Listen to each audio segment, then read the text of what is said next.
this is the topic of the day. If y'all were talking about something that I had expertise knowledge of, I would stand up all day and talk to you. But she is my go-to, so I am Thank you, inviting Lisa. her. I do appreciate this region has a lot of brilliant people and a lot of very resourceful people, whether they're business people, lawyers, or know a lot about the ecosystem, and I'm appreciative that I think we need to respect and trust this region's experts so that this region can make a good decision versus taking advice and studies from another region that doesn't really have our best interest at heart. So I will try to be quick. I think there's a couple of bits of misinformation that are out there. One is that Caddo Lake is protected in some way. Caddo Lake is not protected in any way. I hate that. I wish it weren't the case, but it's absolutely true. There's no international protection, there's no federal protection, there's no state protection, there is no protection in this deal, and there is no protection for Caddo's water. Why not?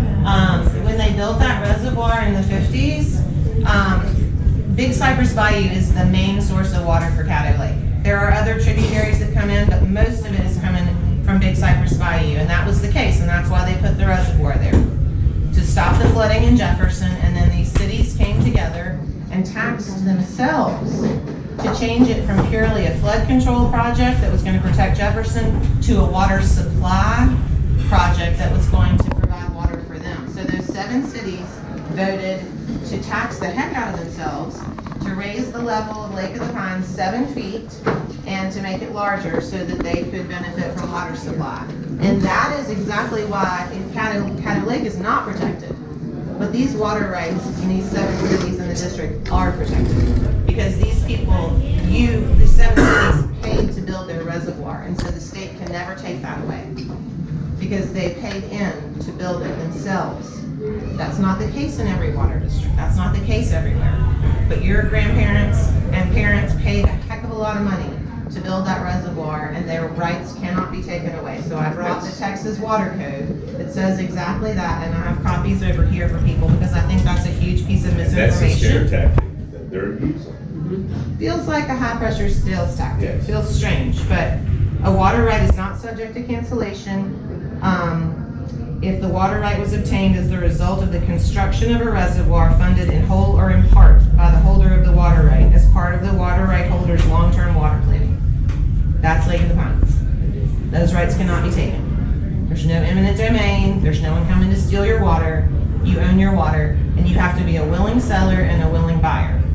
Caddo did not get any protections when that lake was put in. We didn't know what we know now about what was going to happen downstream, and so that's common. Back in the 50s, they built the reservoir. They gave the water right permit to the Northeast Texas Municipal Water District, about half the water in the conservation pool of Lake of the Pines. The Corps of Engineers is only in control of the flood pool, and then the conservation pool is half owned by the water district, and the other half is divided up into the 7 cities according to how much they paid in to build that reservoir. So their water right equates exactly to the percentage of the amount of money that they paid to build their reservoir. So the district controls half the water and the cities don't evenly, but they control the other half. Pittsburgh, Dangerfield, and Jefferson are the 3 that own the most. Dallas does not want to build a huge pipeline and a pump system and get permits for this unless they can get a heck of a lot of water. And they don't want to do it unless they're guaranteed that water forever. So what they want is to buy your water rights.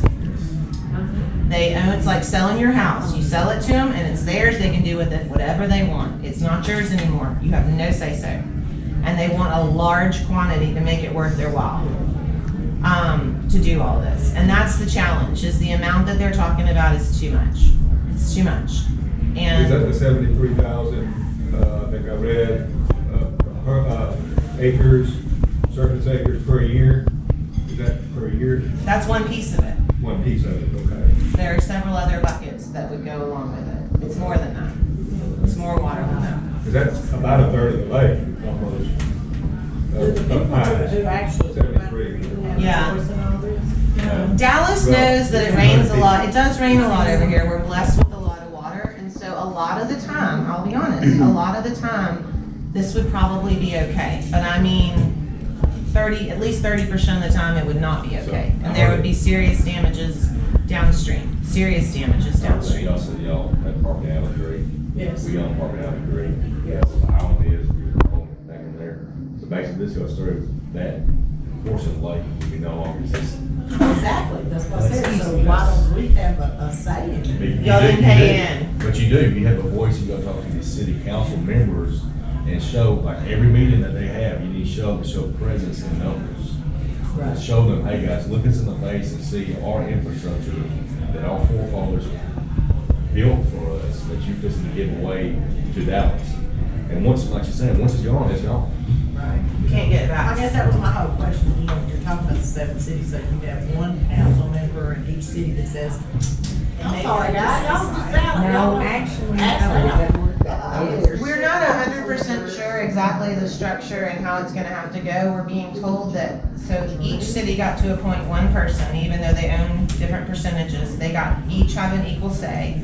These 7 cities, Pittsburgh, Dangerfield, Jefferson are the 3 that own the most water, and then Hughes Springs and Lone Star own some, and then Ore City and Avenger own a tiny bit. But they all have one person that they appoint to a 2-year term at NetMud, and they get to vote on the amount of water that the board owns, and they need 5 people to vote yes on that board to say they want to sell their half of the water. Then they're gonna go to the 5 cities and ask those 7 cities they would like to have. Dallas is just trying to get a number, a huge number. They're just trying to add up math. They're just adding it up. So, I mean, if the 3 big ones said no, you're out. You know, you're out. And so, water rights, it's a very risky thing. There's no protections for downstream flows of Caddo Lake, none at all. So we have been benefiting from the fact that there is some extra water over here. And since Caddo has no protections and got no flows required to go downstream for it, we have spent a lot of time and really good partners with Northeast Texas for many years under their former director to release water to restore the environment, to try to undo the damage that was done. Well, and we couldn't. We had to settle. You know, we couldn't get everything that Caddo needed that would mimic Mother Nature and be more, you know, spring pulses for the fish and scour the bottom and get the bottom like hardwoods wet and improve water quality and keep salvinia flowing over the spillway at Lawrenceport. A lot of things that the water does. It's not wasted. I've heard that a lot from the NetMud board members, a couple of them, that this water is wasted because they're thinking in gallons and dollars and cents. But that would be like saying, you don't need to drink this water, you're wasting it. You're sending it straight to the sewer, and you won't notice if we go and take it away because you're just wasting it. Your body is using that water, you would notice if it was gone. Big Cypress Bayou and Caddo Lake are using that water, and they would notice if it was gone. So we tried to figure out, we don't know everything either. We are working with them. We know amounts. We know everybody that owns water in the basin, and there are other people that own water downstream. There are people that own water upstream. U.S. Steel owns water. Lone Star Steel owns water that they would like to sell, and Dallas is talking to them, but it's not enough water to come for it by itself. They don't want to buy Lone Star's water alone, Lake Ellison, Lone Star Lake. So they're waiting to see if NetMud and the 7 cities are gonna say yes, then they'll say, okay, Lone Star, we got a deal, we're buying all your water too. That's why I said it's more than 70. It's 70 from the district and the cities. It's another 23 from Lone Star, and then there's some non-firm water they're talking about. So it looks like a package of over 100,000 acre feet. I have a question, with Caddo Lake, how many, I know that there has to be some endangered species there. Not federally listed, water dependent. That's all they look at. Okay, so from your expertise, since you're with the Caddo Lake Institute, how many would you, and I'm not gonna hold your feet to the fire, how many species out there would you say are endangered or close to being endangered? We have lists that are at the state level, but federally endangered, none that are dependent on water. They may list the alligator snapping turtle, but all the permitting office is looking at is, does Lake of the Pines have any federally listed species that are water dependent? And the answer is already no. Okay. So, Does the Ramsar Act have any protections whatsoever? it's an honor. There are no teeth, no enforcement. It can be lost. If the wetland degrades, you can lose it. And why is Dallas so headstrong on heading east where they have dozens of lakes within 100 miles. Not enough? They need They're more. growing. They use their current usage, which is 41 billion gallons a year of waste that leaks out of their pipes. So they're using that current number of what people use today and what's leaked out today. And then they project the growth that's gonna happen in Frisco, Plano, Forney, Mesquite, Allen, McKinney, and they keep the same rate. And then they build themselves a 20% buffer on top just to be safe. I don't think we have a 20% buffer. So I don't think we have backup lakes. They have 24 reservoirs. And they need the water parks. They do, they need those parks. And good So- They lawns. can buy it. Gotta have good lawns. To be perfectly honest, if people in this basin, like, there are still people in this basin who need to come onto this net mode water.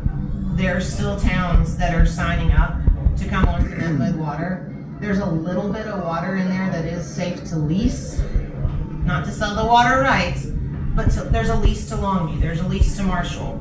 And there is a safe to lease amount. And in basin, they wouldn't have to build the expensive pipes and pumps. They could pay you more for the water because Dallas can't pay that much for the water because they're paying so much for the infrastructure.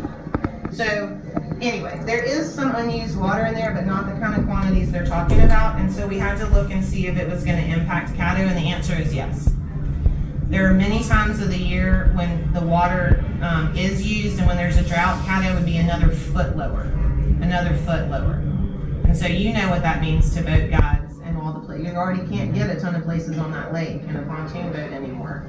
When Caddo's down, Hines is down too, most of the time. That was what I was telling her the other day, is one thing I've noticed over the years, and I've been a fishing guy on Caddo Lake for 32 years now, and, you know, when we have all the water we want on Caddo and don't want any more, well, they're gonna give it to us because they gotta get rid of their water too. But when we're super low and, oh man, we could use some water right now, well, they don't normally have it either to give to us. I mean, I know they do the little, I can't remember, 50 something cubic feet to just give us a little bit of current through there, but fresh water. But so when they have it to give, they give us more than we need, and when we really need it, they don't give it to us. And it's not their fault necessarily; it's just that they don't have it either. Their primary concern is flood control and then water supply, municipal use. Then if, when possible, they're totally voluntary to release it for downstream habitat. There's nothing saying they have to release it for the paddlefish, for the forest, for the water quality, for recreation at Caddo. Caddo has zero protections. We have a gentleman's agreement and a voluntary releases that are aimed at, that are improving water quality, that are improving things at Caddo.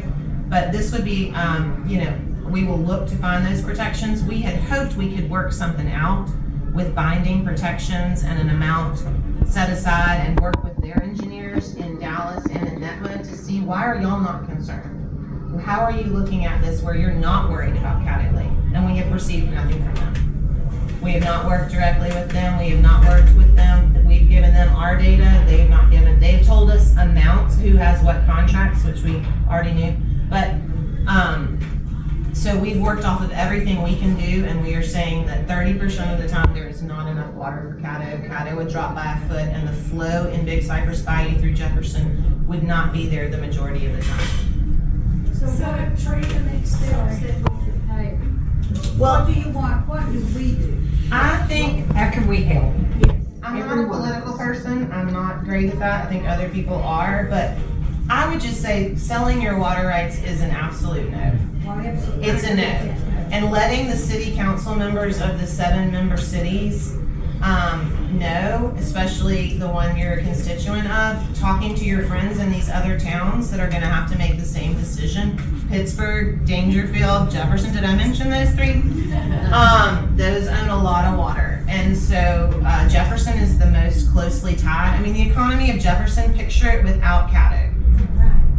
The tourism. Picture it after the Big Cypress, or Big Cypress. I mean, it would be very challenging for Jefferson's tourism industry to survive without the help of Caddo. Absolutely. So when we have our meetings here, our council meetings, everyone is pretty much, I mean, if you listen to Ascot speak, he's got for years now that we have more than enough water.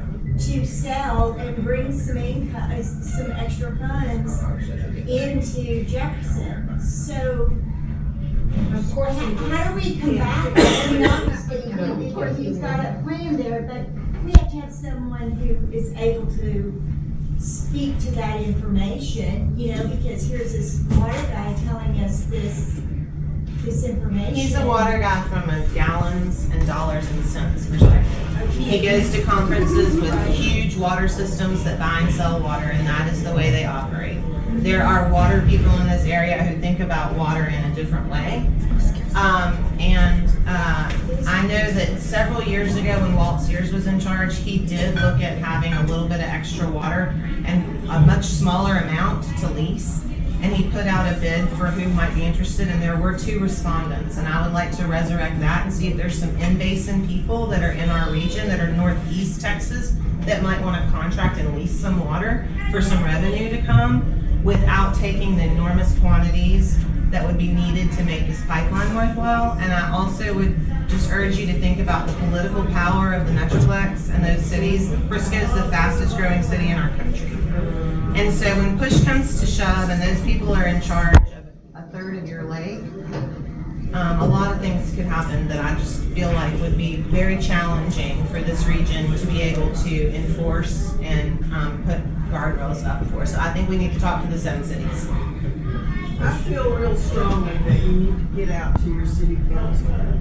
There were over 20 people that showed up last month. Oh, at Jefferson. And the city council acted like they were just really, you know.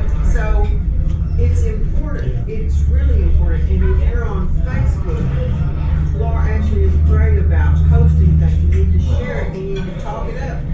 Until they say, well, it ain't happening here. But I think Brandy passed out something there, and sorry, there were other questions from the end of the table. Yeah, I just wanted to say, I'm gonna work with Hunter, and if you wrote your email down on here, we'll kind of give a script, you know, as they develop, and some phone numbers and emails and even mailing addresses that you can send, and really some helpful guerrilla tactics that might be able to overload this, because city council meetings are important, but you know what is just as important? Stopping by at City Hall, telling your city administrator and other people that, hey, look, I'm against this. We want to say no. And then also flooding their email box and their mailbox.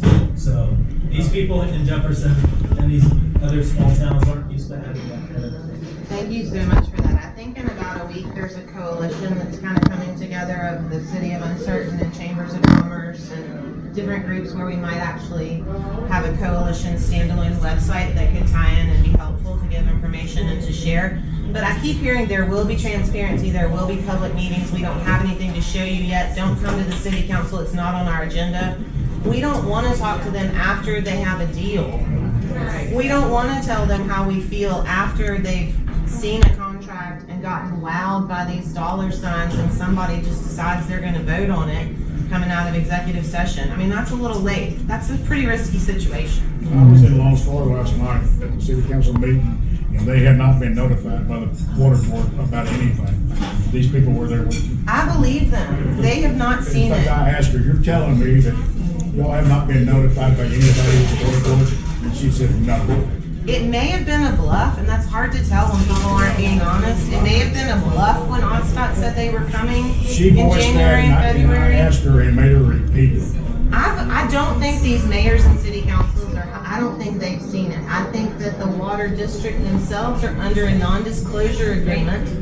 I don't know how public entities sign those, but I believe that those board members and that manager are under a non-disclosure agreement with the North Texas, Dallas area people, and that they are not going to speak until they have a thing to show their city councils. So I don't think they're lying to you at the city council. And they're withholding information.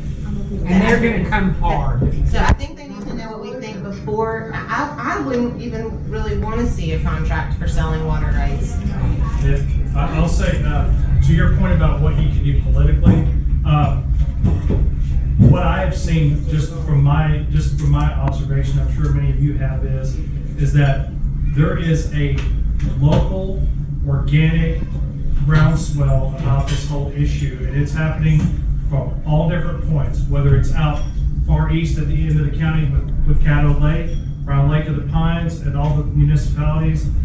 As far as political pressure, I can tell you right now, I've called the city council here in Jefferson. Now, I don't live in the city, but I live out on the North Shore of Lake of the Pines, and I've had just very frank conversations. When I say frank, I don't mean, of course, rude and curt and stuff, but to ask some very direct questions, because right now is not a time, for platitudes and for being evasive. I've said, listen, what is your view on this particular issue? It's a very direct and open-ended question. So far, just based on my account here in Jefferson, of the people that I've talked to, I would say that if, let's say, a deal was thrown in front of them tomorrow, it would most likely be a hard no. Right. Now, that's not a guarantee, because we have municipal elections that are coming up in just a few months, and there could be some turnover with council members, not just here in Jefferson, but in all these municipalities, because filing season here ends in, I think, a week for municipal positions. So it's about going to these city council meetings. It's about sending an email, pick up the phone and call. I know from a state level, when you call your state rep, even though you might be talking to a staffer or somebody there, guess what? The message gets through. Okay, they start keeping track of that. So I would say that happened. I know that Shar, I think y'all were in Lone Star last night, right? And that was live stream last night. That was perfect. Okay, and from what I saw in Lone Star, they were receptive. They wanted to hear that. So keep engaging, because that's what it's about. With the spirit of collaboration, because these city council members don't know anything, and so they need to get educated as well. But I mean, I sat in the Jefferson City Council meeting in January when there was so much people. They had this there's a wonderful planning and zoning effort going on. There's a man who's so qualified who's leading that effort, and he, with all of his experience, did not feel qualified to list what rates building permits should have, and that they needed to hire an outside consultant for $12,000 to come in and help set the building permit rates. If they're not qualified to set the building permit rates, I just don't think they're qualified to make a decision that has this many impacts. It's incredibly tricky and difficult. Right. It's very difficult about downstream, about flows, about weather patterns, about drought, about who owns what water rights, how much water do you need for economic development, how much do you need for the forests and fish. I just don't think it's fair to really ask them to make such a decision. And so I think we all need to get educated and encourage them to get educated, not in an antagonistic way, but in a way that they just don't know enough about this to make a solid decision. So my institute was literally formed 30 years ago with the exact purpose to try and bring the best information to the local people so they could make good decisions. So that is our role, is to try and bring information. We've been crunching data literally for a year with 2 hydrologists, 2 water rights attorneys, a woman who retired from the Corps, the Nature Conservancy, Parks and Wildlife, Ducks Unlimited. We have been working very, very hard to try and understand, is this no big deal and we should just not worry about it? Or is this a big deal and we should be worried about it? It is something to be very concerned about, and I would say selling water rights, you lose all control. And we just need to get educated on this and give our city councils the message there is no rush. It's not a fast, there's no rush. They're not coming to take your water. They can't do it. Let's take our time, let's learn, let's get educated, let's figure out what we can do to help this region's economic health and environmental health. And Caddo literally has 0 protections and would be harmed in this process. Is there any idea of how long it's gonna, what the timeline is before it is presented to the councils of these towns? What Mr. Otstadt said was January or February, that the team from Dallas would come to show them the contract. Now they're saying that was not quite accurate, and maybe spring. No, I've asked for a timeline. I've asked for a timeline that has not been shared with us. I've asked, where do your pipes go? Where do your pumps go? How big? Do you pump continuously? Do you pump only when we're in drought? You're in drought. Could you move it somewhere and store it when we're in flood stage? No, when you're flooding, we're full. Nowhere to put it. Like, we're trying to learn, but we've seen no drawings, no plans, don't know where the pipe would go in Bob, Sandlin, Ellison, and Lake of the Pines. We don't know. So we're trying to learn as well. You made a comment before about the woodlands, and she has been, this is basically the equivalent of a rainforest area, the whole thing, from the proposed Marvin Nichols site and all the way down here in the numbered cattle. There are so many people, like, calling and getting word out.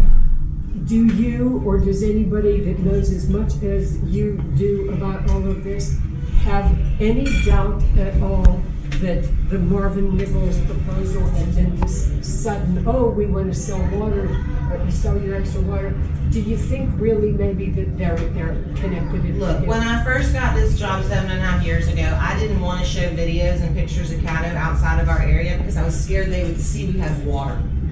And they said, honey, they know where the water is. There's 16 water districts in Texas. Only 2 of them are projected to have enough water. Ours is one of them. So they've had their eye on East Texas because they know where the water is and they know where they want the water to be. Now, I will assure you, Abbott's plan, Perry's plan, does not include Lake of the Pines.